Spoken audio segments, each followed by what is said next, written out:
Halo semuanya, selamat datang di kelas Tantu. Gimana, teman-teman udah pada persiapan belajar belum? Atau masih disibukkan dengan pemilihan formasi, di mana akun ESCSN-nya sulit diakses ya? Kalau saran aku sih kalian bisa buka akunnya di jam-jam tertentu, misalnya di jam dini hari, atau kalau bisa kalian buka pakai laptop terus pakai Chrome ya, supaya bisa lebih mudah aksesnya. Insya Allah kalian bisa lebih lancar lah gitu, karena kan kalau misalnya websitenya banyak yang mengakses, kadang ya suka error. Semangat ya buat kalian yang sedang mempersiapkan diri untuk tes P3K di tahun 2023 ini. Gimana nih buat teman-teman yang baru saja bergabung di kelas Tantu, apakah kalian sudah mulai mendengarkan dan belajar di kelas Tantu di episode sebelum-sebelumnya? Ya, aku berharap kalian bisa cek dulu di episode 1, 2, dan 3 untuk lebih memahami kira-kira di formasi administrator kesehatan itu apa saja sih materi-materi yang bisa kalian pelajari untuk persiapan tes nanti, terutama untuk kemampuan teknis ya bagi teman-teman yang daftar P3K. Jadi gimana nih, kalian sudah pada ngelihat nggak formasi-formasinya? Nah, kalau misalnya aku bisa sharing pengalaman, kalian bisa pilih formasi yang benar-benar sesuai dengan pilihan hati teman-teman ya. Jangan sampai ngikut-ngikut, jangan sampai kalian mendengarkan saran dari orang lain. Kalau bisa pilih dengan hati ya, apalagi sekarang itu sudah dicantumkan estimasi gaji dan juga deskripsi pekerjaannya. Jadi ya harapannya teman-teman bisa ada gambaran kira-kira kalau misalnya kalian memilih formasi tersebut di instansi tersebut, kira-kira apa saja sih deskripsi pekerjaan dan juga estimasi penghasilannya. Jadi diharapkan kalian bisa lebih siap dan memilihnya sesuai dengan keinginan begitu ya.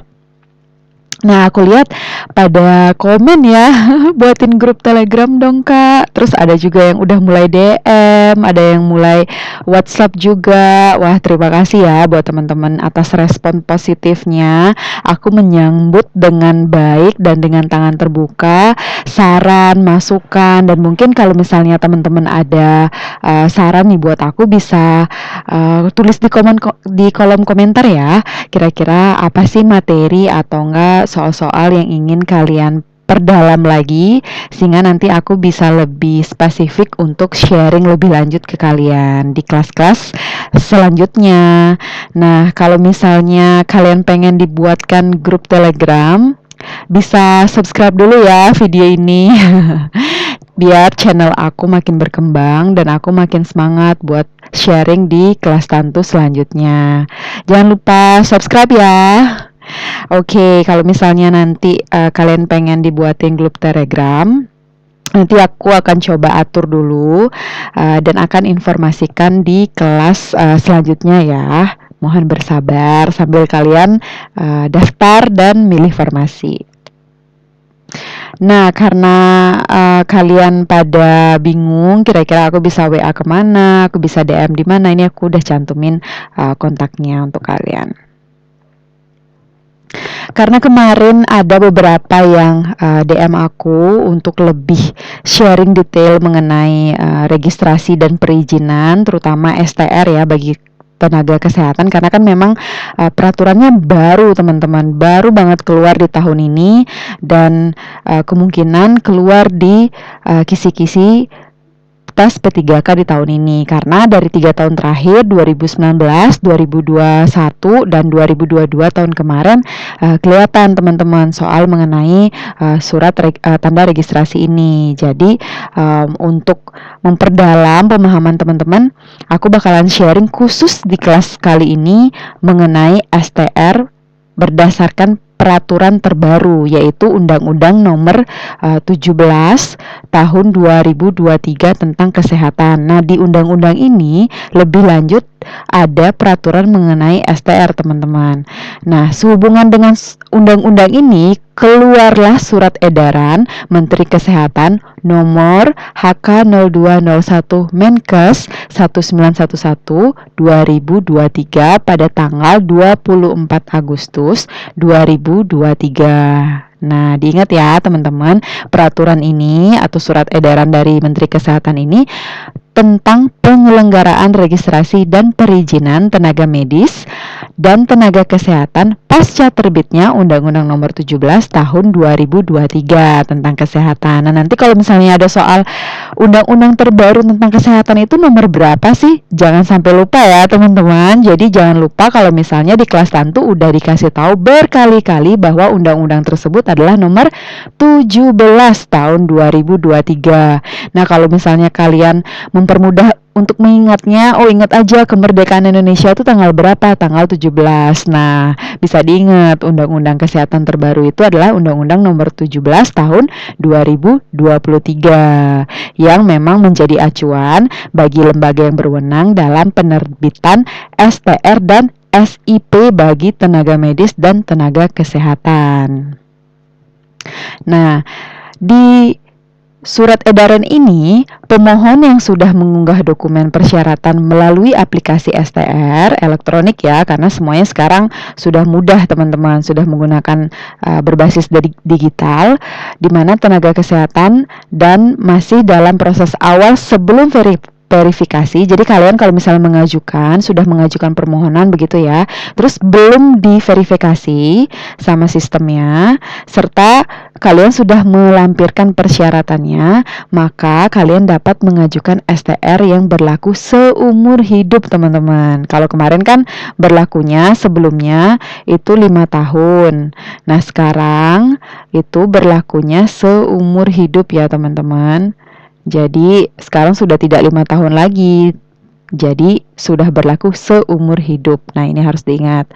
Kemudian, tenaga kesehatan dapat melakukan pembaharuan STR menjadi STR seumur hidup sebelum atau setelah berakhirnya masa berlaku STR. Jadi untuk semua kalangan itu bisa memperpanjang pemberlakuan STR ini menjadi seumur hidup teman-teman, dengan mengajukan permohonan itu kepada Konsil Tenaga Kesehatan Indonesia atau KTKI. Jadi yang artinya kalau misalnya kalian mau mengajukan permohonan itu bukan ke Kemenkes ya teman-teman, tapi ke Konsil Tenaga Kesehatan Indonesia atau KTKI. Nah, STR yang sudah terbit sebelum Undang-Undang Nomor 17 Tahun 2023, jadi ini sebelum terbitnya si undang-undang ini, misalnya kalian punya STR yang masih berlaku dan itu terbitnya kan sebelum tahun 2023 kan ya, bagi lulusan tahun sebelum 2023 dan sudah mengurus STR-nya dan sudah terbit, itu masih berlaku, itu pembaharuannya nanti bisa diurus teman-teman setelah misalnya berlakunya itu 3 bulan sebelum masa berlaku STR kalian tuh berakhir gitu, dan dapat mengajukan permohonan kembali dengan melampirkan STR yang lama. Jadi kalau misalnya teman-teman nih sudah punya STR dan masih berlaku, kalian bisa nanti memperpanjangnya jadi STR seumur hidup kalau 3 bulan sebelum masa expired dari STR kalian gitu. Misalnya STR kalian itu expirednya bulan Desember misalnya ya. Misalnya bulan Desember, terus sekarang bulan apa? September. Jadi September ke Desember itu berapa bulan? Oktober, November, Desember, kan 3 bulan. Nah, di bulan ini, di bulan September ini kalian udah mulai bisa memperpanjang jadi STR seumur hidup gitu kira-kira.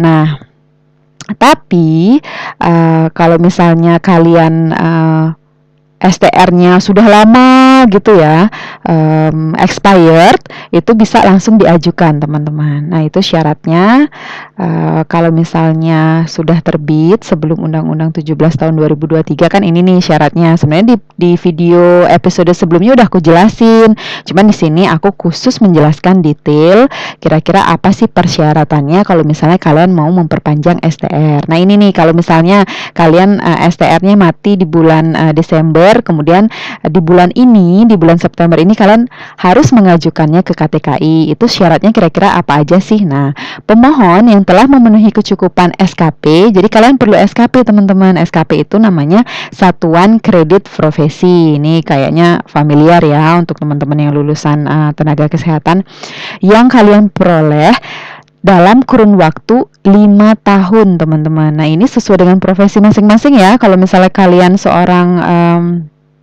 epidemiolog atau bidan atau promkes, itu bisa mengajukan SKP-nya 5 tahun ke belakang gitu.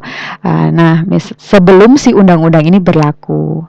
Jadi dapat mengajukan permohonan pembaharuan dengan melampirkan ijazah, sertifikat profesi, dan bukti pemenuhan kecukupan SKP. Nah, bukti pemenuhan kecukupan SKP ini dapatnya dari mana sih? Bukan dari KTKI ya, teman-teman. Kalian mengajukan dulu ke organisasi profesi kalian. Nah, kalau misalnya Adminkes itu mengajukannya ke IAKMI ya, ikatan. Jadi aku tulis di sini ya, ke IAKMI dulu. Oke, jadi ke organisasi ini kalian mengajukan, nanti organisasi ini akan mengajukannya ke KTKI. Jadi bukan kalian yang mengajukan sendiri ke KTKI ya. Jadi ke IAKMI dulu, kemudian kalian dapat surat, nanti diajukan ke KTKI, KTKI-nya menerbitkan suratnya, nanti IAKMI akan kirim email ke kalian. Jadi bisa hubungi IAKMI di provinsi masing-masing ya, di regional masing-masing untuk informasi lebih lanjut. Nah, pemohon kalau misalnya tidak memenuhi kecukupan SKP, misalnya kalian selama 5 tahun ke belakang, kalian nggak memenuhi angka dari satuan kredit profesi kalian, itu dapat juga mengajukan permohonan STR seumur hidup. Jadi jangan khawatir ya teman-teman. Jadi kalian bisa melampirkan ijazah, kemudian sertifikat profesi, sertifikat kompetensi kalian setelah lulus uji kom. Nah, uji kompetensi kan kalian ikut kan? Nah itu yang kalian lampirkan, yang dilaksanakan oleh Kemenkes, yang bekerja sama tentunya dengan pihak ketiga atau pihak terkait. Nah jangan khawatir kalau misalnya SKP kalian tidak memenuhi, kalian tetap bisa mengajukan STR seumur hidup. Cuma syaratnya kalian harus melampirkan Serkom ya, atau uji kom. Nah, kalau misalnya kalian ingin mengajukan STR dan kalian masih baru atau udah lama gitu ya, kalian lulusnya dan STR kalian itu udah expired, itu syaratnya ini teman-teman. Nah, lebih jelasnya yang ini. Nanti kalau misalnya ada pertanyaan, apa saja persyaratan yang harus diajukan atau dilampirkan untuk melakukan permohonan STR baru bagi tenaga kesehatan. Ingat ya teman-teman, yang tadi yang sebelumnya aku jelasin STR lama ya, atau memperpanjang STR-nya. Nah ini buat lulusan baru atau kalian yang udah lama gitu lulusnya, nggak ngeh gitu ya sama STR karena kalian bekerjanya di sektor swasta atau di lembaga yang tidak ada hubungannya dengan profesi kalian. Jadinya kan kalian nggak punya SKP nih. Nah kalian pengen ngurus STR-nya sekarang. Nah itu bisa mengurus dengan persyaratan STR baru. Simpel teman-teman, bisa diingat kalau misalnya kalian melampirkan ijazah, sertifikat kompetensi atau Serkom atau uji kom, foto ya, foto, kemudian KTP. Ya, sederhana ya. Nanti kalau ada pertanyaan jangan sampai salah. Karena di STR baru dengan STR lama itu berbeda. Perbedaannya apa? Ingat SKP ya. Kalau di lama dia perlu SKP, kalau baru dia perlu uji kom, hasil dari sertifikat kompetensi kalau baru. Oke, kalau misalnya nih aku tes, kalau misalnya kalian ingin mengajukan STR lama, kira-kira perlu ijazah nggak? Ayo dijawab. Bisa komen juga ya di kolom komentar. Jangan lupa subscribe juga. Oke, dalam pengajuan registrasi dan perizinan tenaga medis dan tenaga kesehatan ini, tarifnya berapa? Itu bisa aja kelihatan loh teman-teman, karena ini suatu peraturan sudah baku dan ini berlaku seluruh Indonesia. Jadi ingat ya teman-teman, biaya dan tarif penerbitan STR ini sebesar Rp250.000 teman-teman. Bagi apoteker sebesar Rp100.000. Bagi tenaga kesehatan lainnya sesuai dengan peraturan pemerintah nomor berapa?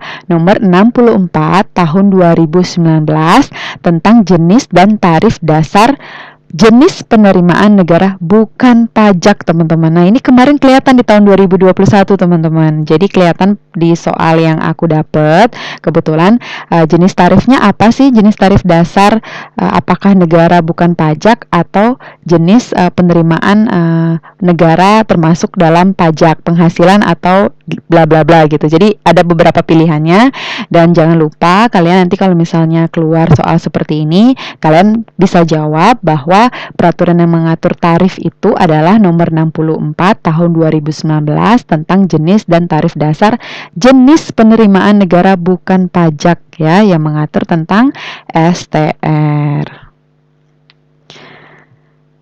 Nah, pengajuannya itu satu pintu ya teman-teman di website ktki.kemkes.go.id. Kalau misalnya kalian mau registrasi. Nah, pelaksanaan registrasi ini, peraturan terbaru ini, dia berlaku pada tanggal 4 September tahun 2023. Nah, kenapa aku cantumin ini? Siapa tahu teman-teman nanti ditanya, Konsil Tenaga Kesehatan Indonesia itu siapa? Ya, bisa dilihat ya, yang mendanatangani surat edarannya itu adalah ini. Oke, itu sedikit sharing aku lebih mendetail tentang perizinan dan registrasi untuk tenaga kesehatan yang terbaru ya, peraturan terbaru. Jadi mudah-mudahan bisa bermanfaat buat teman-teman belajar lebih mendalam dan aku berharap sharing-sharing ini bisa membantu kalian dan tetap menyemangati kalian dalam proses yang panjang ini karena sesungguhnya kalian tidak sendiri teman-teman. Kalian ada banyak sekali saingan ya di luar sana dan juga support tentunya dari orang-orang terdekat kalian yang harapannya tetap semangat ya dalam memperjuangkan cita-cita kalian. Aku tahu ini tidak mudah, kadang kalian lelah, kadang kalian merasa kayak kok dia bisa sih lulus dalam satu kali tes terus skornya tinggi sampai 400. Percayalah teman-teman, ada banyak keringat dan air mata dan perjuangan yang aku lakukan dan mudah-mudahan dengan langkah aku berbagi sedikit ya lewat video-video di kelas Tantu ini bisa bermanfaat buat kalian. Tentunya aku akan selalu sharing ya di akhir video. Jangan lupa subscribe dulu videonya supaya aku lebih semangat buat sharing-sharing ke kalian materi-materi dan aku rencana di kelas-kelas setelah ini next class aku mau sharing tentang contoh-contoh soal dan kerangka berpikir para pembuat soal itu seperti apa sih. Nah, aku mempelajari itu teman-teman. Jadi aku tidak hanya menghafal tapi aku juga memahami gimana sih kerangka berpikir dari pembuat soalnya sehingga sebenarnya soalnya tuh mirip-mirip teman-teman. Materinya itu, FR-nya itu dari 3 tahun terakhir aku lihat hampir mirip ya, sama karena memang pekerjaan kita di administrator kesehatan tidak jauh dari FR yang aku udah bagikan ke kalian. Nah, buat teman-teman yang masih baru nih di kelas aku, kalau kalian mau FR-nya sudah aku rangkum dan aku bagikan gratis buat kalian. Tinggal email aja di alamat email tantuhub di tantuhub@gmail.com. Kalian email aja ya nanti supaya aku tinggal balas email kalian.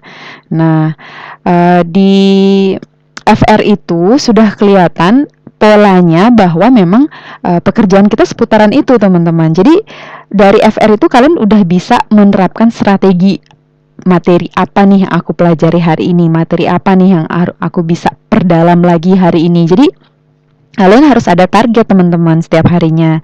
Nah, selain target, kalian juga harus belajar dengan strategi yang efektif. Kalau misalnya kalian lebih suka mendengarkan, ya kalian bisa mendengarkan beberapa video kelas dari aku dan juga teman-teman yang lain ya. Banyak ada di YouTube, kalian bisa cek. Terus kalian harus fokus misal kalau kalian punya waktu dalam sebulan ini atau dalam 30-40 hari ini sebelum hari hatas, kalian harus atur strategi. Oke, minggu ini aku belajar tentang ini, minggu ini aku belajar tentang ini. Jadi kalau bisa kalian benar-benar terstruktur belajarnya supaya nggak campur-campur begitu dan harus efektif. Makanya penting untuk melihat FR di beberapa tahun terakhir supaya kalian tidak mubazir ya waktu belajarnya, benar-benar efisien begitu. Kalau misalnya kalian tertarik ya kalian bisa koleksi buku aku ada 2 buku khusus Adminkes ya, kode A dan juga kode B ini. Kalau yang A yang putih ini aku ada rangkum beberapa materi dari FR tahun 2019 dan juga 2021 dan sedikit di tahun 2022. Nah, paket yang biru ini, yang B itu lebih banyak latihan soal, ada 500 soal dan juga pembahasannya lengkap di sana. Nah, di sana diberikan gambaran bahwa tes ini tuh sebagai adminkes kita sangat luas cakupan ilmunya. Jadi kalau bisa ya teman-teman lebih bersemangat lagi belajarnya. Kalau misalnya ada waktu luang itu langsung latihan soal, langsung baca materi atau mendengarkan sambil di jalan menuju kantor misalnya, itu bisa sambil dengerin atau baca buku, baca soal atau lihat YouTube, bisa lewat TikTok juga, bisa lewat Telegram.